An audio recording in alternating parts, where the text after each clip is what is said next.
You love gambling. I do. What's the biggest win of your gambling career? Maybe psychologically, if not financially. Well, two things. I won $1 million hand one night. It's happened one time. $1 million hand one night at Mandalay Bay. And then one summer, I beat Caesars for $12 million throughout the summer. Throughout the summer. Yeah. And then I'm on a pretty good run right now, too. This is blackjack. Yeah. What's the biggest loss? Biggest loss was I would call this the biggest loss for many different reasons. This is what, you live and you learn in life, and you figure things out as you go along. Yeah. So one night I'm over at the Rio, right? And they got big suites over there. So I go over there with some buddies, and we got one of the suites, and we have some dinner, and we start drinking, right? So we're having some drinks at dinner and blah, blah, blah. Starts to ramp up. I'm having a good time. And I make my way down to the high limit room. We start gambling, and I continue to drink, having a blast.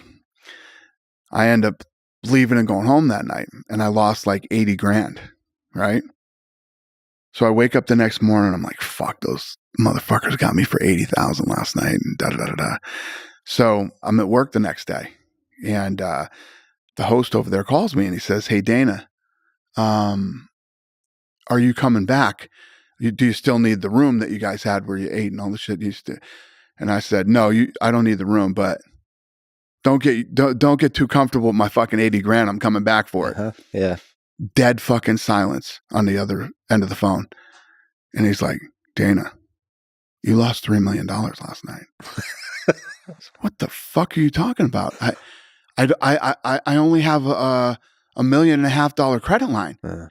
He goes, yeah, you made us call the GM of the hotel, and you started calling him a fucking pussy and da da da da. And I went, that sounds like something I would do. Yeah. So that's the real number.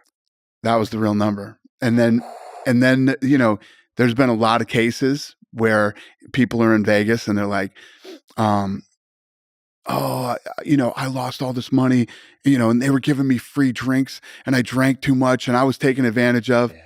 No, you stupid motherfucker. Man up. You got fucking drunk, right? They didn't. Alcohol is free. Yeah. But you don't have to fucking drink it. You know what I mean? And this was a huge learning lesson for me. So I never drank again when I was playing cards after that night. Oh, damn. But yeah, I mean, when you ask me, that's the one that stands out in my head the most as far as having a bad loss. And then, of course, I said call the GM, and I started calling him a pussy at 3:00 in the morning. So of course you did. That is something I would absolutely do. How do you deal with those psychologically? Do you, when you gamble, maybe this applies to fighting too, do you love winning or hate losing more? They go hand in hand. So the way that I play is, I live in Vegas. So 2024 is a war for me. I go to war in 24. Okay. All these nights that I play are little battles inside the war that I will fight in 24. Now, at the end of the year, we will tally up all these little battles and see where I stand on wins and losses. And, there's lots of talk out there about my gambling, places that I've been kicked out of and things like that. And I do pretty well. But it's what I like to do. I don't gamble in a way that I would ever hurt myself or hurt my family or, I'm sure you've heard the Norm Macdonald stories. Norm Macdonald lost like his entire personal wealth 4 times or something like that.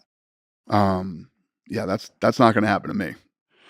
So you manage it, but just psychologically, you're able to be even keel. Yeah. So when I win, it's awesome. It's always great to win. Winning is a great feeling.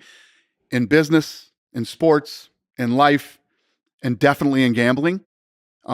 Losing is never fun, but it's part of the game. You know what I mean? If you want to be in the game, and it's sports, it's business or whatever, there's going to be wins and there's going to be losses, and you have to take them both in stride, and you have to be able to, you know, there's a lot of people when you gamble, right, and you lose, and you go into a deep, dark depression. I've seen this with guys that do it. Get depressed. Gambling isn't for you. You know, if you are the type of person that's on social media and people say horrible things to you and you get depressed and you shouldn't be on social media. You know what I mean? These are all part of being in the game. When you're in the fucking game, great things happen and really bad things happen. And you got to take it all in stride. And you got to pick yourself up the next day, strap your fucking shoes back on and get out there and go to fucking war again. That's how it works. That's some Goggins shit right there. All right. I love that motivational speech. It's the truth, though. Yeah, it is. It's the truth, though. Listen, every day when you get out of bed, life's standing right there to kick you in the fucking face, man. Could be anything. Could be you get up and you walk downstairs, you got a fucking flat tire and you're late for work and you got this and that. Life is going to throw all kinds of crazy shit at you, right? And you have to be ready for it and you got to fucking deal with it. You can't curl up into a ball. You can't run away from it. You can't hide. You have to take all this shit head on. You have to get up every day when I get up out of bed, I strap up and I'm getting ready for fucking war. Because I know I'm coming in here. I know a bunch of bad shit's going to happen that I'm going to have to fucking deal with. And if that's not bad enough, when I finally get out of here, I'm probably going to go to the casino and I'm going to get into another fucking war. You know what I mean? I thrive in chaos. I actually love chaos. Everybody talks about retiring. Fuck that shit. What am I going to do when I retire? What would I do? What would I like to go to war. I like to battle. I like to win. Sometimes I lose, but then I have to come back from the loss. And I love to build brands. I love to set short-term and long-term goals and then knock them all down. You know, this is just the stuff that excites me. And whether it's business or gambling or I like being a fan of things too.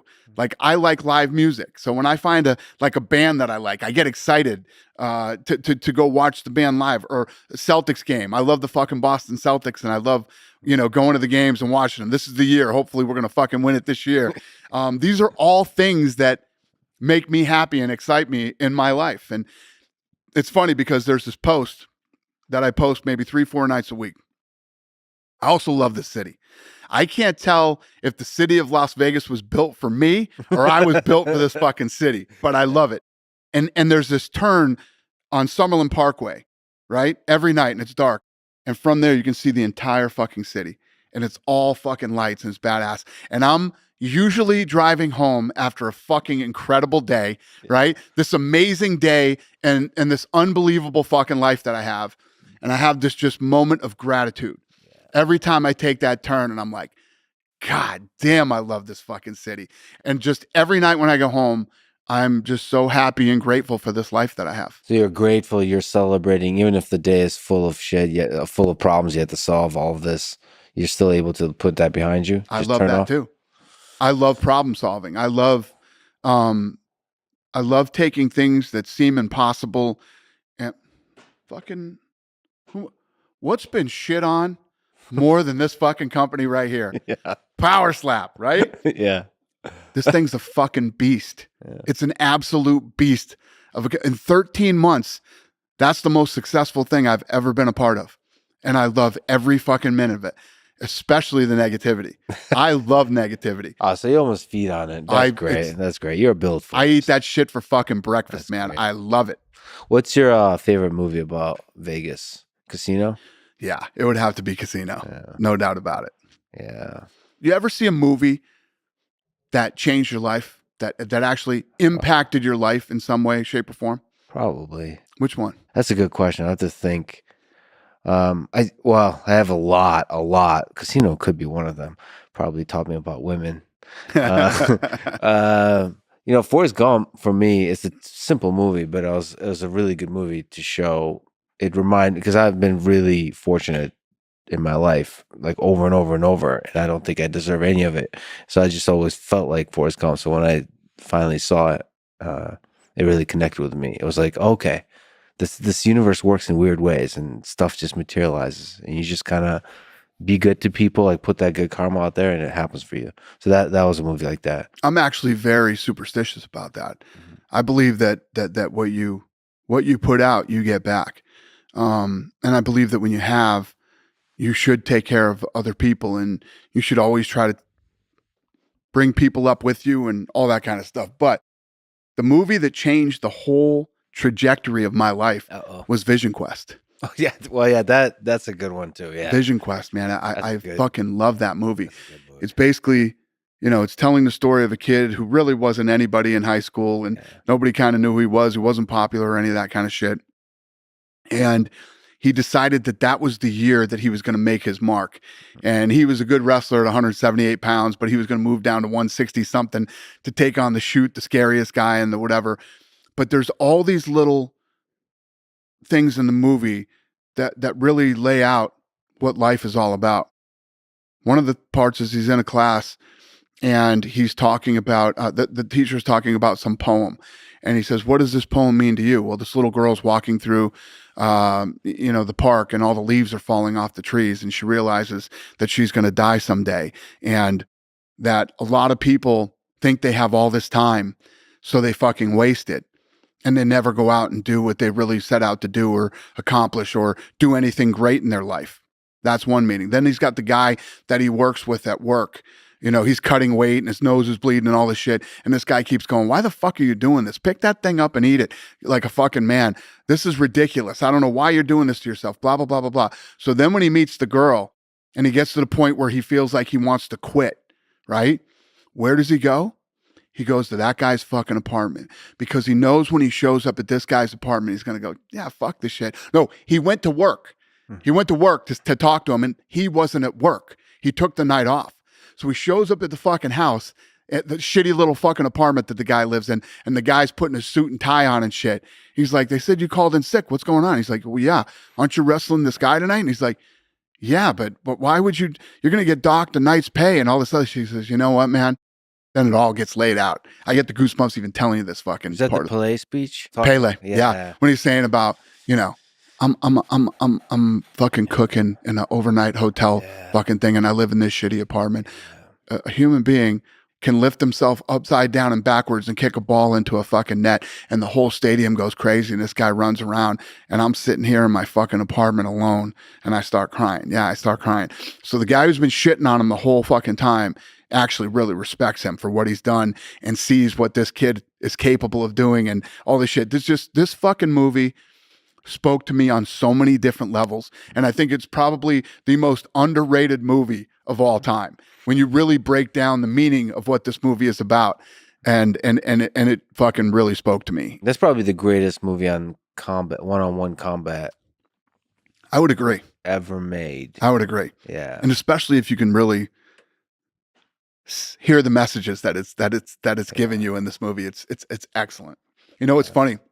They just did and I saw this after the fact, which completely fucking pissed me off. They did the 25-year or the 30-year thing. Mm-hmm. It was filmed in Spokane, Washington. They showed the movie at a movie theater there, and the cast members came out and spoke about it. I would have fucking flown there for that. Are you shitting me? I'd have been there in fucking 30 seconds to go up there and be a part of that. That movie literally changed my life. Yeah, I suppose me too. It made me want to wrestle. I mean, probably the reason maybe it made me fall in love with wrestling. Well, it's funny. I wasn't even into wrestling at all, and I didn't have to be for that movie to. Yeah, it's this basic human story. It's such a great movie. I mean, that's what fighting does. It brings out the basic, the humanity of a person. Really, for the people that choose to step up and step in the ring, and then chase greatness and actually do it from against the long odds. That's why it's a beautiful game. And it's so true. I mean, when you think about, I'm 54 years old right now, like that. I mean, it just fucking flew by. Yeah. And you think when you're young that you have all this time, you have no time. There's no time. I mean, one of the quotes on the wall in the gym in there is, there is no tomorrow. From Rocky 3, there is no tomorrow. Fuck that shit. Let's get all this shit done today.